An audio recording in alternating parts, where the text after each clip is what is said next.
Las comisiones de Justicia y de Estudios Legislativos de la Cámara de Senadores aprobaron por 33 votos de Morena, PT y Partido Verde, 0 en contra y 6 abstenciones del PAN, PRI y Movimiento Ciudadanarco, el decreto por el que se reforma la Ley para la Prevención e Identificación de Operaciones con Recursos de Procedencia Ilícita y el Código Penal Federal. Por el grupo parlamentario del PRI, Carolina Villano se manifestó en contra del decreto porque plantea el uso de la Guardia Nacional para investigar los delitos de lavado de dinero, pero sin control del Ministerio Público y sin supervisión judicial. Los militares podrán vigilar cuentas sospechosas sin que exista una carpeta de investigación de por medio, advirtió. La hidalguense detalló que los cambios consideran como personas que realizan actividades vulnerables a organizaciones de la sociedad civil que tienen como único propósito el sostenimiento de asilos, orfanatos, bancos de alimentos, entre otras actividades. A ellos se le impone una carga administrativa desproporcionada. Al fijar la posición del PAN, Guadalupe Murguía afirmó que su partido coincide con el objeto de la reforma, pero alertó de posibles excesos que pudieran cometerse en relación con los derechos personales, la vida privada, la propiedad, el secreto bancario y el principio de presunción de inocencia. El presidente de la Comisión de Justicia, Javier Corral, explicó que la enmienda amplía el alcance de la ley vigente para incluir expresamente la prevención del financiamiento al terrorismo y reforzar la obligación de identificar al beneficiario controlador, asegurando transparencia sobre quien realmente controla o se beneficia de las operaciones. Mediante los cambios, dijo, se actualizan definiciones de importancia como relación de negocios, amplía la lista de actividades vulnerables como el desarrollo inmobiliario, los activos virtuales y los fideicomisos, y precisan obligaciones para notarios y corredores públicos en su colaboración antilavado. La reforma, precisó, establece un enfoque basado en riesgo diferenciando cargas regulatorias según el nivel real de riesgo. Prevé medidas simplificadas para sectores de bajo riesgo como algunas organizaciones sin fines de lucro y entidades públicas e incorpora reglas específicas y sistemas automatizados para el monitoreo de personas políticamente expuestas. Además de que mejora los sistemas de cumplimiento al exigir capacitar al personal, realizar auditorías en entidades de riesgo alto, implementar sistemas automatizados de monitoreo y gestionar reportes electrónicos de operaciones sospechosas, incluyendo aquellas no concluidas. Y refuerza la cooperación interinstitucional y del régimen sancionador. Reconoce a la Unidad de Inteligencia Financiera, a través de la Secretaría de Hacienda y Crédito Público, como víctima en delitos financieros. Incorpora la responsabilidad penal de personas jurídicas, ajusta el uso de la Unidad de Medida y Actualización UMA para umbrales y sanciones, y suprime el dolo específico en ciertas conductas para evitar impunidad, sin afectar a quienes actúan de buena fe. El decreto aprobado fue remitido a la mesa directiva de la Comisión Permanente del Congreso de la Unión para agendar su discusión y votación durante el periodo de sesiones extraordinarias del Congreso de la Unión, a realizarse previsiblemente la próxima semana. La iniciativa no responde, como se dijo, al momento coyuntural específico que vive la relación México-Estados Unidos. Recordemos que la iniciativa se presentó desde el 31 de octubre del año pasado. De hecho, ni siquiera estaban resueltas las elecciones en Estados Unidos. Responde a un compromiso de actualización de nuestra legislación por recomendaciones del Grupo de Acción Financiera Internacional, derivadas de la cuarta ronda de evaluación, que en el informe de evaluación mutua de 2018 se hicieron una serie de recomendaciones a nuestro país en distintos ámbitos, varios de ellos en el ámbito legislativo. Y por lo tanto, lo que la iniciativa recogió fue el conjunto de las recomendaciones y de las observaciones de Gafi.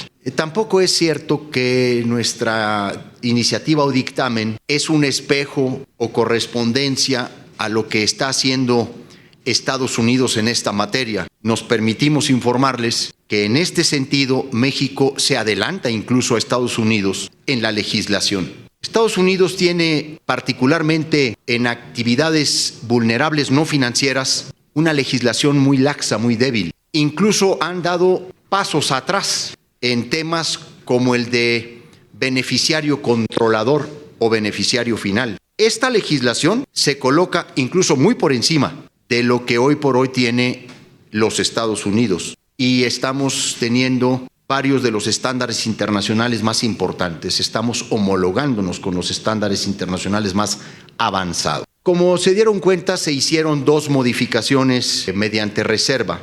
Una de ellas pues responde no solamente a escuchar al propio Gafi en una reciente reunión con relación a las organizaciones sin fines de lucro, sino también nos hemos hecho eco de un conjunto de peticiones, o concretamente de una petición que nos hicieron llegar organizaciones de la sociedad civil, más de 50 organizaciones de la sociedad civil, que remitieron a las comisiones de estudios legislativos y de la Comisión de Justicia una petición.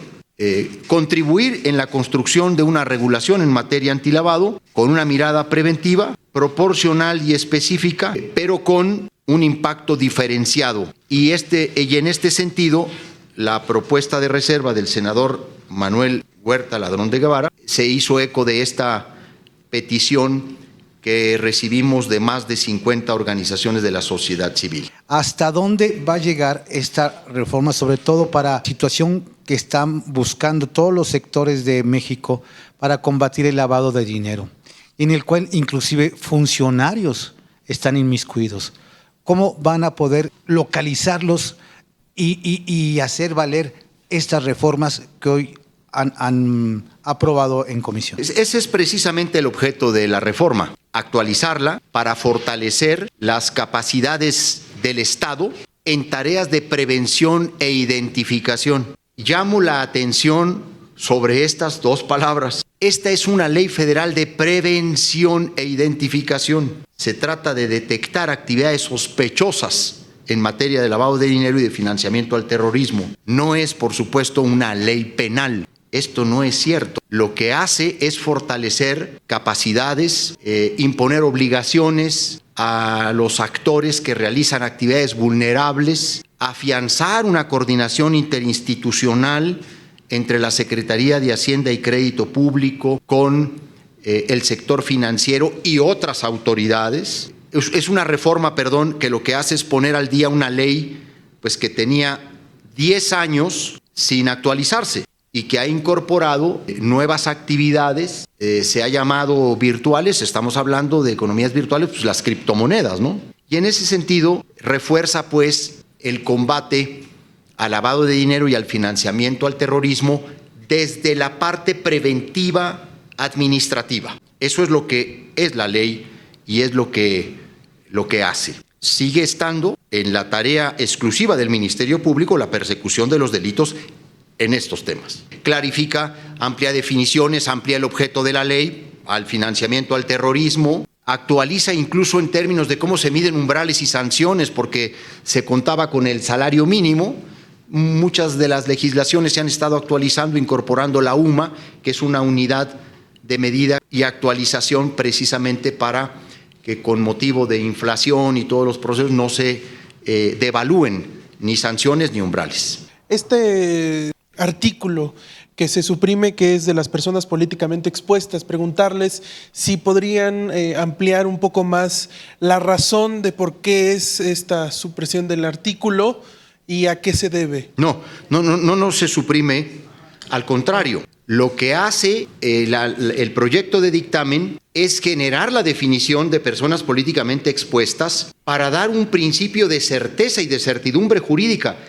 Ya está en diversas disposiciones reglamentarias las personas políticamente expuestas. Lo que ahora solamente se hace es llevar a la ley el concepto, no que se suprima.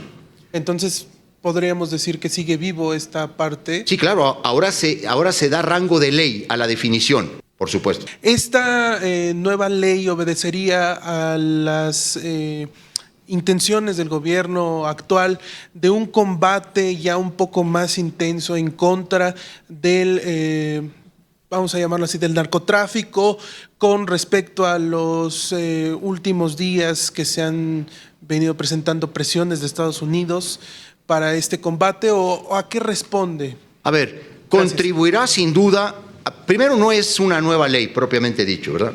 Es una reforma a diversas disposiciones de la ley, incluso a reformas al Código Penal, a 2 artículos, el 11 bis y el 400 bis.